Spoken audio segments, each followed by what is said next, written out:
Welcome to video 9. Since it's been a little while since we've looked at what we're working toward, let's take a look again at that. We are making a script that can take in a surface and create the structural pattern from Venus's flower basket on that surface. This simple pattern evolved in these sea creatures, this glass sponge, and it's more efficient than the typical truss systems we see in most buildings today. This particular arrangement of material is very strong relative to the amount of material used. And we're following this paper that tested the hypothesis that this was in part due to this square and crossbeam pattern with these specific ratios, crossbeams crossing at L divided by root 2 plus 2, with diameters approximately 0.1 L and 0.05 L. It's these specifics that can be transferred to human designs in order to glean similar structural benefits.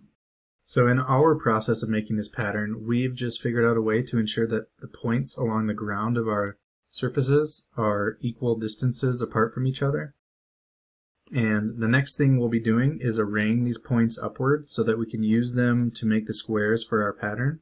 But first, let's clean up our script a little bit. This always helps me out a lot to compartmentalize everything and to label it so that when I come back to it in the future, or if I'm sharing it with someone else, it's not only possible to understand, but hopefully it's easy to understand for whoever's working with it. And it's easy to just jump right in. It saves so much time that way.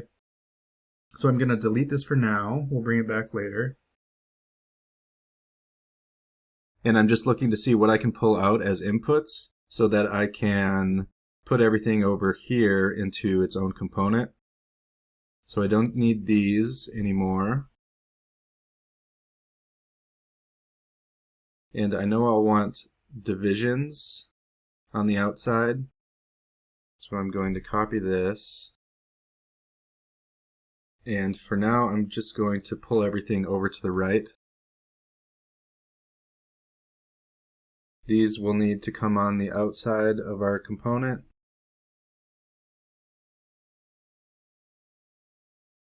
Delete this.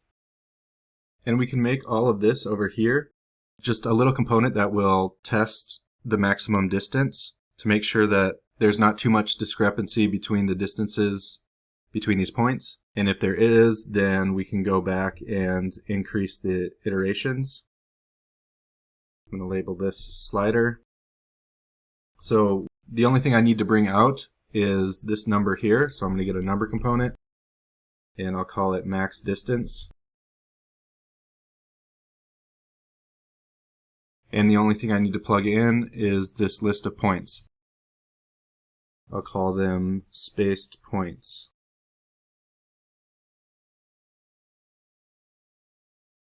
And I'll pull all of this up here. Click the middle button and cluster.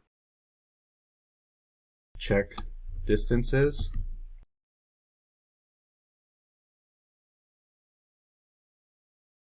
And the inputs over here will be divisions, the weights and iteration, this wrap. So I'm going to copy this and enable this preview just to make it a little easier when I go back in this component if I ever need to change anything. And what else do we need? The curve. And that looks like it. So I can put all of this in its own component. And I'll call this space points evenly.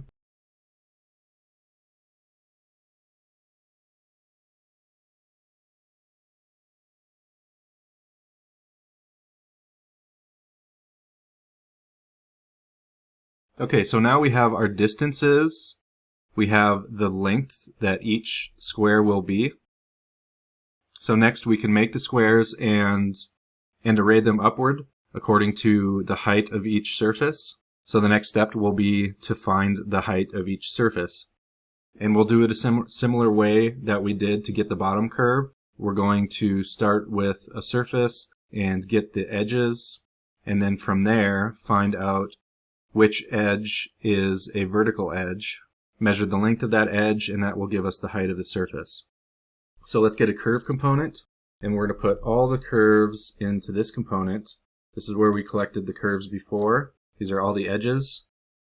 and I'll call this all edges. Then let's get an endpoints component, and this is going to give you the endpoints of a curve. And to see which of these curves are vertical, I'm going to measure the distance between the endpoints x and y coordinates.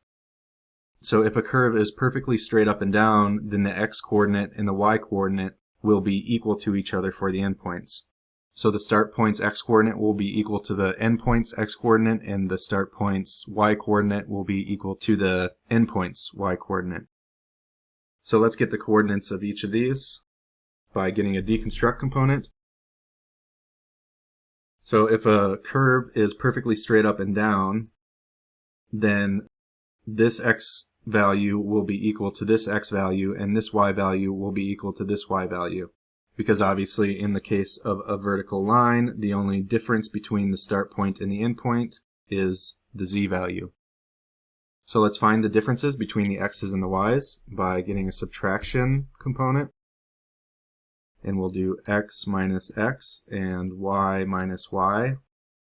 Then we can add together these differences. Again, for vertical lines, there should be no distance, and this addition should equal 0. You can see if I hover over there, there are some values that are 0. I'm going to pull all of this down a little bit. So let's check to see which indices are in fact 0 by getting an equality component and a panel with 0 in it, and then plug 0 into B. We'll check is A equal to B, and this will give us a pattern of trues and falses, of Boolean values. Then we can get the call pattern component. And remember, this takes in a pattern of Boolean values, and so we have that pattern here. And so we're going to tell it which items to keep and which items to remove. It will remove all the false items. And we can grab this component again, all of our edges. I'm going to hide the wire, put that here. So what's coming out of here are all the edges that have equal values for their x and y coordinates. So this will work for all of these except for maybe the circle, because if we look at the circle, we can see that every curve, the vertical one and the top and bottom curve, all have endpoints that have equal x values and equal y values, because for the circle, the endpoint and the start point is at the same exact position. So we need to do an additional step to remove the top and bottom edges of a circular surface. So that's easy to do. We can just get the endpoints coordinate again, and we'll check to see if these are equal to each other. So we can use the same equality. This time we're not measuring a single value, we're measuring a point and asking, is this start point equal to this end point? And if it is, instead of grabbing the top one here, the equals sign, we're going to grab not equals and use that to call. So I'll grab this component again, and I'm going to call this list that we just called, and I'm going to say everything that's not equal in this case, keep those. So it's going to reverse the true and false. And so let's check and see if this works for the circle. We'll go back here, and yep, that's the one vertical edge, which is what we want. So let's see how it does on the curved surface. It's grabbed these two vertical edges, and the flat surface, these two vertical edges are referenced surface. Okay, so it seems to be working for all surfaces, which is good. And now we only need one of these.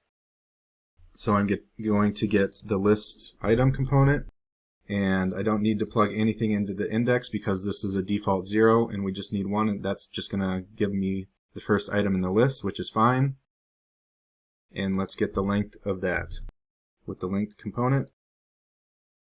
And I'll get a number component and call it height. So this is the height of each surface. And now we can group this, Control G, and call it find height. Let's make room for this. And then if we want, we can put both of these in one component. I'm going to actually ungroup this just for a second right click and ungroup. I'm going to pull this over here, pull this a little further to the right to make room. So this will be our input.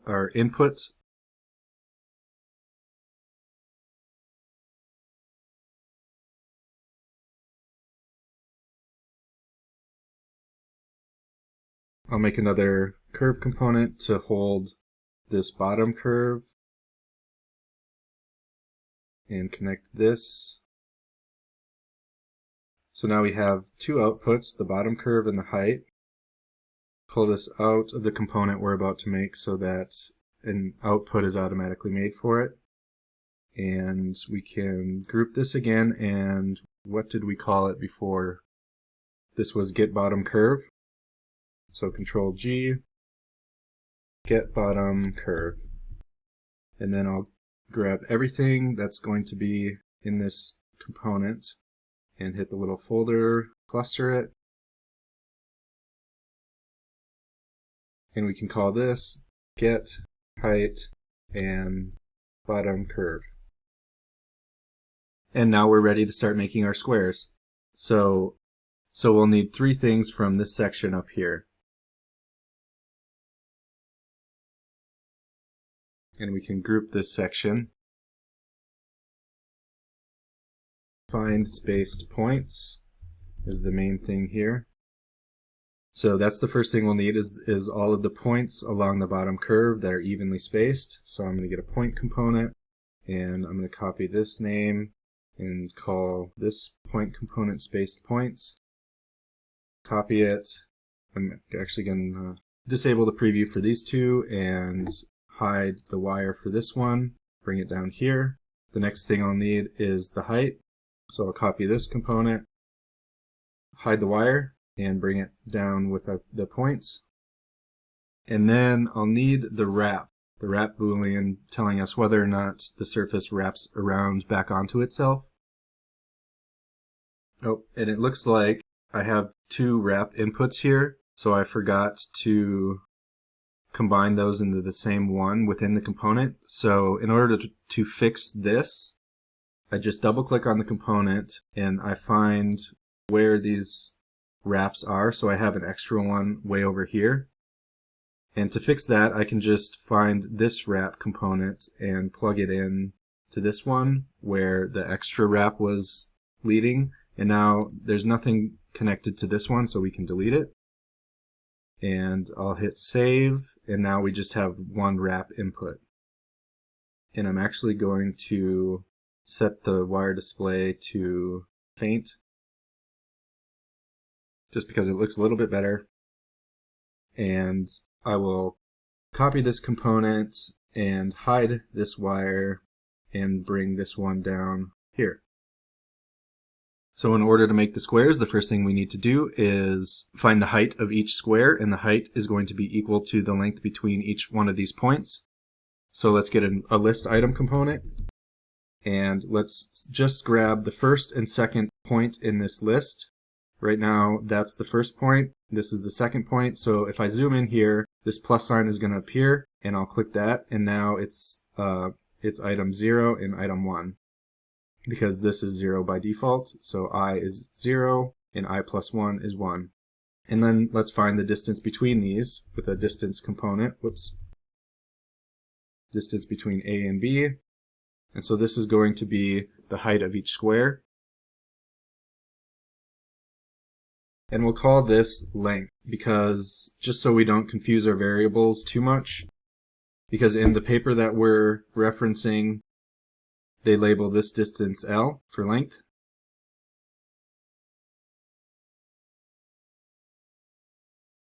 And with the length, we can find how many rows we're going to have, how many squares are going to go up in the vertical direction. So if we divide this surface into rows and columns, rows will go horizontally, and we can count them by counting up, and the columns will go vertically like architectural columns.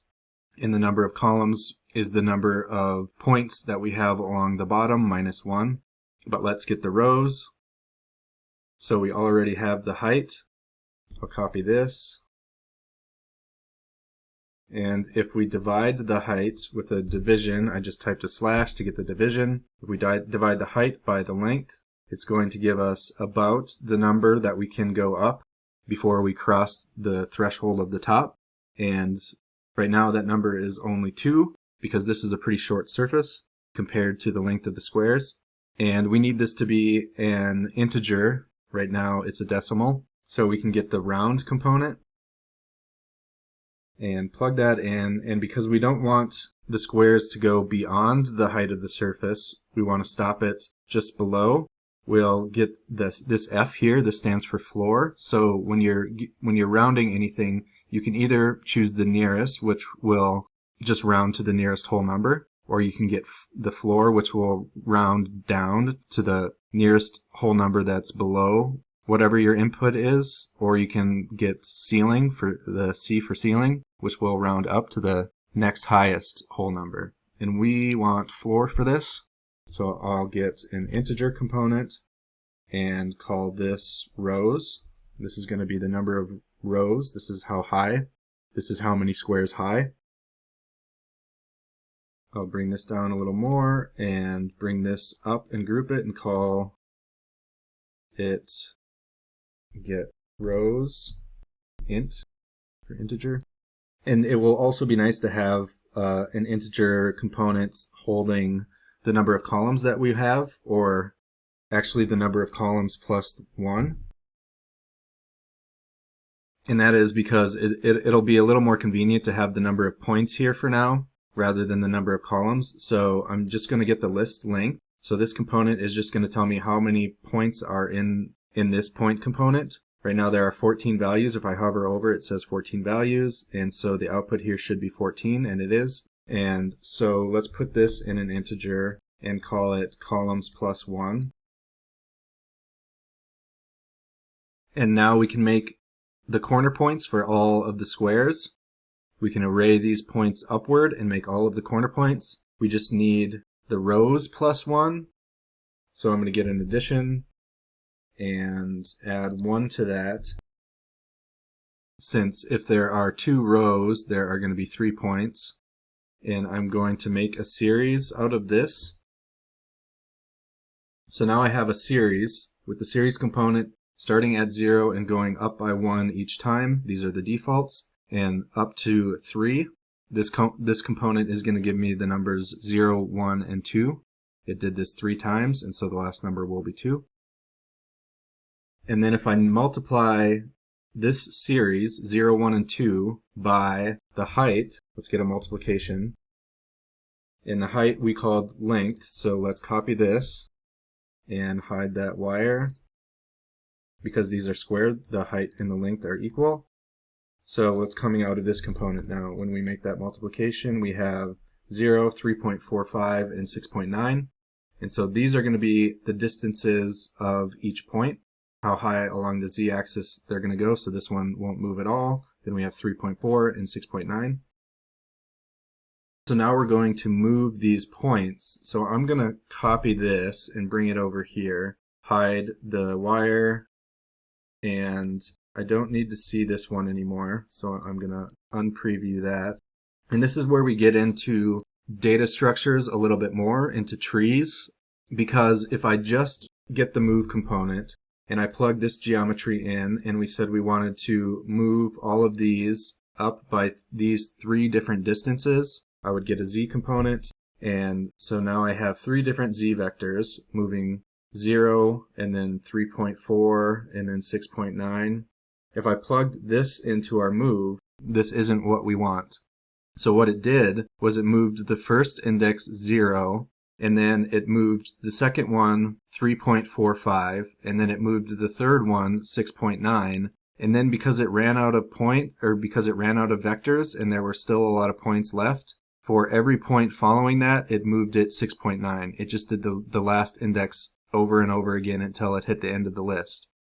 And what we want is to move every point, each one of these vectors.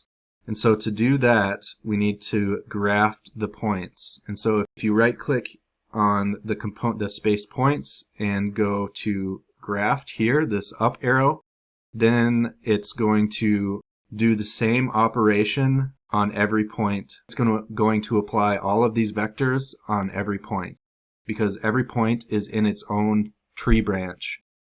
Every point is kind of separate now. It has its own space. And so if we look at the difference between, I'm also going to simplify this, and I'll show you that in a bit. So let's look at the difference between before we graphed it. So if I go to graft again, it will ungraft it.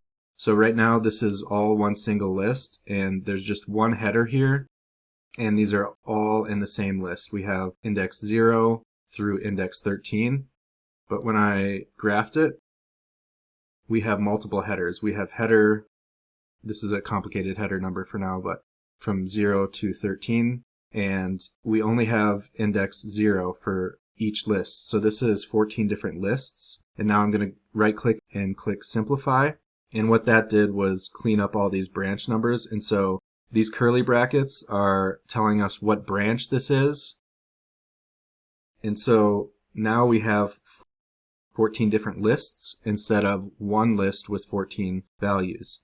And so these three vectors are going to be applied to each list. And so when we get our points out, each tree branch should, instead of having just one, should have 3 items. So now we can see, I'm going to simplify this again, that branch 0 has index 0, 1, and 2, 3 different points. Branch 1 has 0, 1, and 2, 3 different points, and so on. And another way to view this is to get the param viewer component. And this says data with 14 branches. And so we can see all of the branches. We can see n equals 3 for every branch. This means there are 3 items in each of these lists. So again, you can think of the branches like separate lists. And if you right click and go to draw tree, then it will display this a little bit differently. And so this looks a little bit more like branches. These are 14 different branches. This makes more sense when the trees are a little more complicated. So let's get the list item component again, and let's see what this does now. So before, the list item was just grabbing one item because we were only working with lists, but now since we're working with a tree and multiple lists in that tree, if I get a number between 0 and 13, or let's say 14, and I plug this into the item, we can see that all of these points are index 0, and all of these are index 1, all of these are index 2. And the way that I'm going to make these squares will be similar to the way that we make meshes in Grasshopper, and I'm just doing it for that reason, and it's a pretty easy, relatively easy way to go about it. We're going to make polylines that connect this point to this point and this point and this point. So 0, 1, 2, 3, and then 3 is going to connect back to 0, and we're going to do that for all of these points. And the way that a mesh would do this, and we're not working with meshes in this tutorial, but the next Intro to Grasshopper tutorial goes into meshes. So this will be kind of a little brief introduction into how meshes work. But in order to, for me anyway, the easiest way is to order this list according to the bottom row, have the first two, or have all the smallest digits on the bottom row, and then I'm going to view it from this way. So have index 0 here, then 1, 2, 3, 4, and so on. And then as we go up a level, then they'll get higher and higher. And right now, if we were to flatten this, I'll right click and go to flatten. So what that did, actually let me undo that. And I'm going to get a panel and a param viewer. So again, now we have 14 different branches. If I right click and go to flatten, then we just have one branch. Flatten always flattens whatever's in your component down to just one branch, and so you just have one list. And that's what we want to do eventually. But when I've flattened it, when the branches are arranged as they were, then index 0 is going to be there, and when I go to index 1, it's going to jump up because if I unflatten this, because the way that it will flatten the list is just like you see it here. So it'll be this branch index 0, 1, and 2, then this branch index 0, 1, and 2. So that would be this branch index 0, this branch index 1, this branch index 2, and then it's going to go index 3 is going to be down here, 4, 5, 6, 7, 8, because that's the way that these branches are arranged. So we can think about the way that this data is arranged as a matrix. And so think of this up here as the first column. So 0, 1, 2. It's a little weird to start from the bottom when you're thinking about matrices, but just think of this as one column, and then branch 1 is the next column, and branch 2 is the next column, and so forth. And we would like to flip that so that each branch is a row instead of a column. And so there's a component called flip matrix. And if we plug this into flip matrix and then plug this in to see what comes out, we can plug it in here too. Now we just have 3 branches, and each branch has 14 points in it. And so this is a longer list, but there are only 3 lists. And then if we flatten the output, right click on the end on the output and hit flatten, and we plug this into the list, then this is index 0, and that's 1, and so on until we get to there's 14 items in the list. So the item or index 13 is this one at the end, and if we go to 14, then we're back over on this side, but we're just one level up. And so that's how we want these points arranged. So I'll delete all of this, and I'll hide this and actually just all of this for now. And we can get another point component and call this organized points. And those are the points that we need for the squares in the glass sponge pattern. In the next tutorial, we'll make those squares using polylines.